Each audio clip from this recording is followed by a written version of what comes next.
Inside Romano's diner on a quiet Tuesday morning, TikTok star Zayne Porter snatched the worn veteran cap off 72-year-old Elias Caldwell's head, laughing into his camera. "Look at this boring old guy. Won't even be in my video. Zero energy, Grandpa."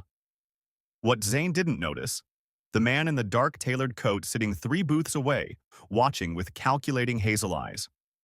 Lorenzo, Enzo Moretti, Mafia boss, protector of the old codes, had just witnessed someone cross a line you don't come back from.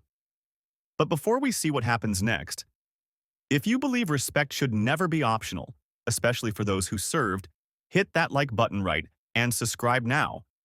And if you think bullies who hide behind cameras deserve consequences, drop A in the comments. This story gets intense, emotional, and proves that kindness backed by strength always wins. Stay with me. You won't want to miss what Enzo does next. Elias Caldwell had served 2 tours in Vietnam. He'd lost friends, earned medals he kept in a drawer at home, and returned to a country that didn't always welcome him back. For 50 years, he'd lived quietly in this neighborhood, asking nothing from anyone except a morning coffee at Romano's diner and the basic respect he'd earned in mud and blood. But Zayne Porter wasn't done. He shoved the camera closer, zooming in on Elias's jacket patches with exaggerated disgust. "What are these, participation trophies? My followers don't care about some old guys. Sir, please?" Sienna Brooks, the diner waitress, stepped between them, her voice firm but shaking slightly. "Leave him alone." Zayne rolled his eyes dramatically for his viewers, already imagining the engagement numbers. "Relax, Karen, it's just content. Not my fault Grandpa here is too boring for the algorithm." He reached out and flicked Elias's shoulder dismissively. The veteran didn't flinch. He simply looked down at his coffee, jaw tight, saying nothing. From the corner booth, Enzo Moretti set down his espresso with careful, deliberate precision. The porcelain met the saucer without a sound. His right-hand man, Marco Velasquez, caught the subtle shift in his boss's posture, the straightening of shoulders, the narrowing of hazel eyes, the quiet rage that always preceded action. Enzo had grown up hearing his grandfather's war stories, tales of brothers who never came home, of sacrifice that shaped generations. He'd built his empire on 3 unbreakable rules: loyalty to family, respect for those who served, and protection for those who couldn't protect themselves. And he'd just watched a child with a camera spit on everything his family stood for. Marco didn't need words.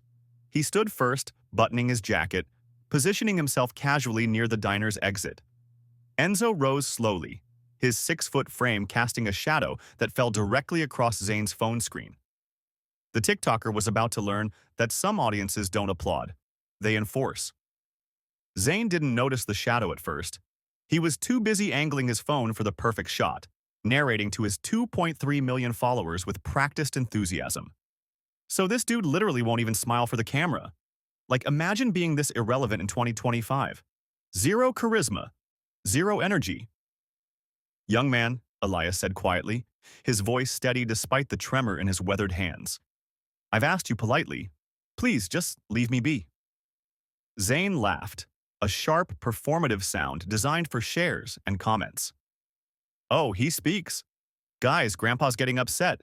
Should I keep going?" He leaned in closer, reading the chat exploding on his screen. "Chat says yes. Chat wants more content." Sienna tried again, her hand gently touching Zayne's arm. "Sir, I'm going to have to ask you to leave if you don't stop." "Or what?" Zayne spun toward her, his phone still recording. "You gonna call your manager? This is a public space, sweetheart. First Amendment. Ever heard of it?" He turned back to Elias, emboldened by the growing view count. "Besides, I'm doing him a favor. 15 seconds of fame with me is more excitement than this fossil's had in decades." That's when Zayne made his worst mistake.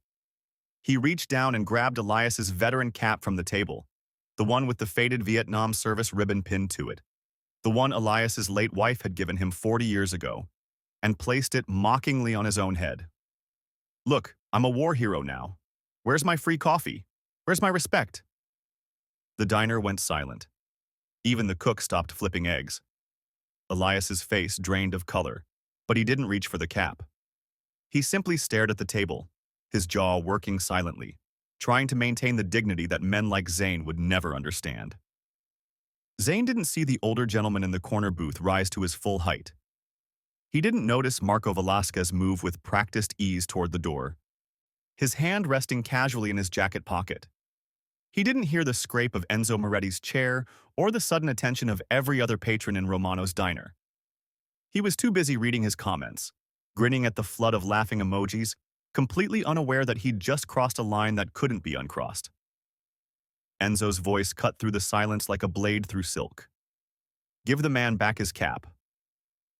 Enzo's grandfather had died when Enzo was 15, but not before passing down the code that would shape everything. "Power without honor is just noise, Lorenzo," the old man had said, his war medals heavy in Enzo's young hands. "Real strength protects. It doesn't perform. And always, kindness backed." Giovanni Moretti had stormed Normandy Beach. He'd carried wounded men through enemy fire. He'd come home to build a family on principles forged in sacrifice, principles Enzo now enforced in darker, more complicated ways. The family business had evolved over generations, but that core remained. You defend the defenseless. You honor those who served. You don't tolerate disrespect toward men who bled for strangers. Enzo had seen his grandfather's hands shake when young punks mocked his limp. He'd watched the light dim in those proud eyes when people treated his service like ancient history, irrelevant and boring. And now, in his diner, in his neighborhood, some fame-hungry child was doing it again, to someone's grandfather, someone's father, someone who'd answered his country's call and received mockery in return. Zayne Porter had millions of followers. But Enzo Moretti had something far more dangerous, a personal debt to pay forward and the means to collect it from anyone who dishonored what his grandfather died defending. Enzo had grown up hearing his grandfather's war stories. Tales of brothers who never came home, of sacrifice that shaped generations. He'd built his empire on 3 unbreakable rules: loyalty to family, respect for those who served, and protection for those who couldn't protect themselves. Marco moved first, positioning himself near the exit. Enzo rose, his shadow falling across Zayne's phone screen. "Delete it," Enzo said quietly. Zayne looked up, annoyed. "Excuse me? Do you know how many followers I—" Enzo's hand closed around the phone, not violently, just firmly. "You have 60 seconds to delete every video that mocks people who can't fight back. Starting now." Something in Enzo's hazel eyes made Zayne's bravado crumble. His fingers trembled as he scrolled, deleting clip after clip. When he finished, Enzo handed the phone back. "Now apologize, to him, not for your followers, for real." Zayne turned to Elias, his voice small. I'm sorry, sir. That was wrong." Elias looked at the young man for a long moment, then nodded once. "Grace, even in humiliation." Enzo made a call. Within minutes, police arrived. Zayne was charged with assault and public mischief. His career ended that morning, his accounts suspended, his fame evaporating like steam. But Enzo wasn't finished. He established the Elias Caldwell Veterans Trust, seeding it with a substantial donation and ensuring Zayne's legal settlement funded it further.